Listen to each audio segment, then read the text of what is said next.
Shalom Bapak Ibu Saudara-saudara sekalian. Salam marturia, salam martir, salam kesaksian. Karena memang kata martir itu berasal daripada kesaksian, ya, seorang saksi. Jadi marturia tentu artinya jemaat yang menjadi kesaksian, jemaat yang menjadi saksi. Dan biar kiranya itu menjadi bagian kehidupan kita sampai pada akhirnya, sampai kedatangan Tuhan kembali menjemput kita semua. Nah, Bapak Ibu Saudara, hari ini adalah hari yang sangat spesial, hari yang khusus karena kita memperingati bersama-sama tentang kenaikan Tuhan kita Yesus Kristus ke sorga. Dan biarlah dalam waktu yang singkat ini, sebuah pesan yang singkat ini dapat kita dengar bersama-sama sebagai sebuah pesan untuk kita semua. Dan saya ingin mengajak Bapak Ibu Saudara melihat di dalam Kisah Rasul, ya. Kisah Rasul pasalnya yang pertama, dari ayat yang ke-6 sampai ayat yang ke-11. Saya tidak akan bacakan ayat ini secara keseluruhan, tetapi Bapak Ibu Saudara bisa lihat bersama-sama di rumah kita masing-masing. Ya, jelas bahwa judul daripada perikop itu adalah tentang Yesus terangkat ke sorga. Dan saya ingin membacakan ayat yang ke-11 yang dituliskan demikian. Dan berkata kepada mereka, "Hai orang-orang Galilea, mengapakah kamu berdiri melihat ke langit? Yesus ini yang terangkat ke sorga meninggalkan kamu akan datang kembali dengan cara yang sama seperti kamu melihat dia naik ke sorga." Nah, Bapak Ibu Saudara, tentang kenaikan Tuhan kita Yesus Kristus ke sorga langsung diiringi dengan sebuah pesan nubuatan, ya, dan pesan ini pasti akan terjadi.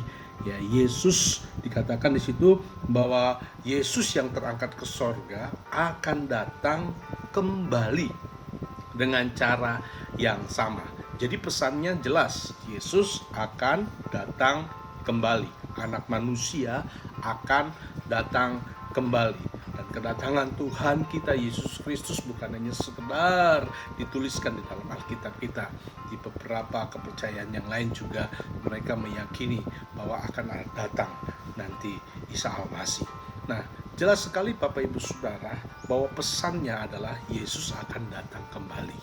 Anak manusia akan datang kembali. Dan berbicara tentang kedatangan anak manusia kembali, saya teringat ada sebuah tantangan, ada sebuah hal yang dipertanyakan di dalam Lukas 18 ayat yang ke-8, yang dikatakan apabila anak manusia itu datang kembali, adakah ia mendapatkan iman di bumi? Ini pertanyaan yang penting. Ini pertanyaan yang sungguh-sungguh harusnya menjadi sebuah persiapan, yang seharusnya menjadi sebuah pemikiran bagi setiap kehidupan kita. Karena dikatakan bahwa apabila anak manusia itu datang kembali, adakah dia mendapatkan iman di bumi? Adakah dia mendapatkan iman dalam kehidupan saya dan saudara? Ini yang harus menjadi jawaban buat kita. Ini maksud saya, inilah yang harus kita jawab. Kalau Tuhan datang, adakah dia mendapatkan iman di bumi, mendapatkan iman dalam kehidupan saya dan saudara? Dan biar kiranya waktu kedatangan Tuhan nanti kedua kali, kita dapat berdiri dan berkata kepada Tuhan bahwa ada iman dalam hidupku. Apapun yang terjadi, apapun yang kita alami, ada iman kepada Yesus Kristus yang tetap kita pertahankan.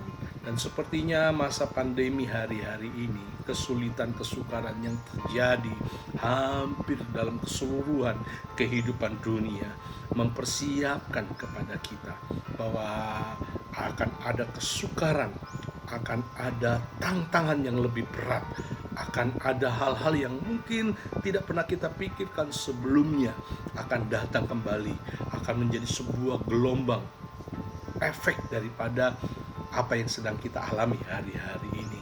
Dan sepertinya Tuhan sedang mendidik sepertinya Tuhan sedang mengajarkan kepada kita bahwa di dalam semua kesukaran, kesulitan yang kita alami, adakah kita tetap punya hati yang berharap, bergantung kepada Tuhan, membangun iman kita tetap hanya kepada Tuhan, tidak kepada yang lain. Karena dari pertanyaan yang tadi sudah kita dengar bersama-sama, apabila Anak Manusia datang kembali, adakah iman di bumi ini? Maka Bapak, Ibu, dan saya semualah yang harus menjawabnya.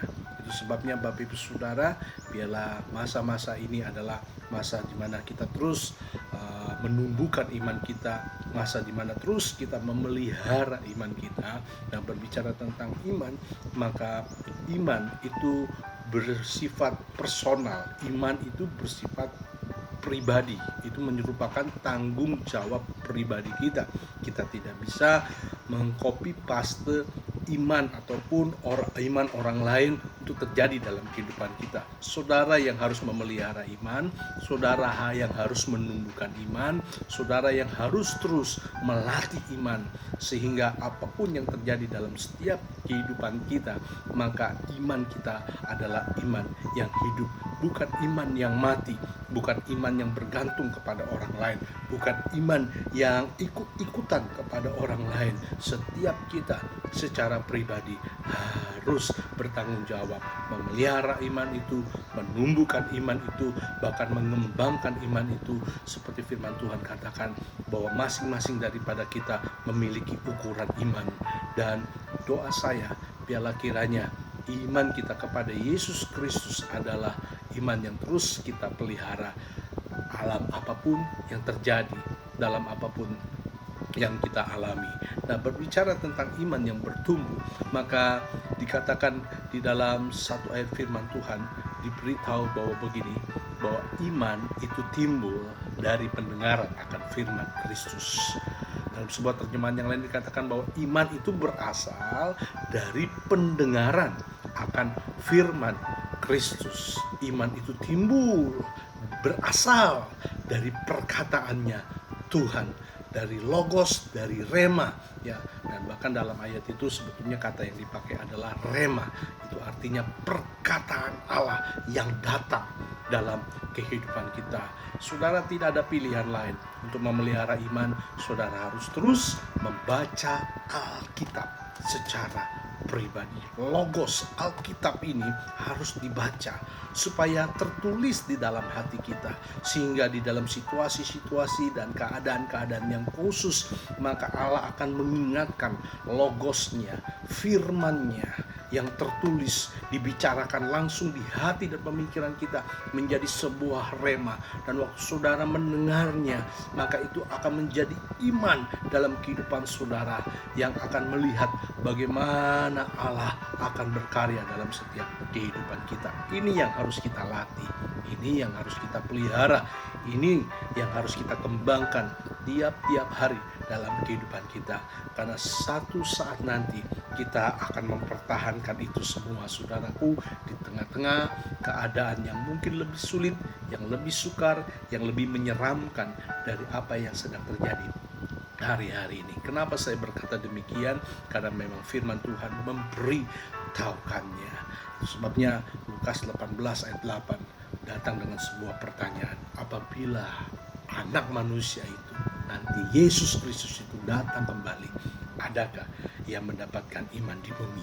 Adakah dia mendapatkan iman di hati saya dan saudara? Mari Bapak Ibu Saudara yang saya kasihi, mulailah dari sekarang Anda secara terus-menerus, secara personal, pribadi, menumbuhkan iman, bertanggung jawab kepada apa yang Tuhan inginkan dalam setiap kehidupan kita. Doa saya, biarlah iman kita terus hidup dan terus bergantung kepada Tuhan, sehingga sampai kedatangannya nanti dia mendapatkan iman itu dalam kehidupan kita. Kita tetap setia kepada Yesus Kristus apapun yang terjadi.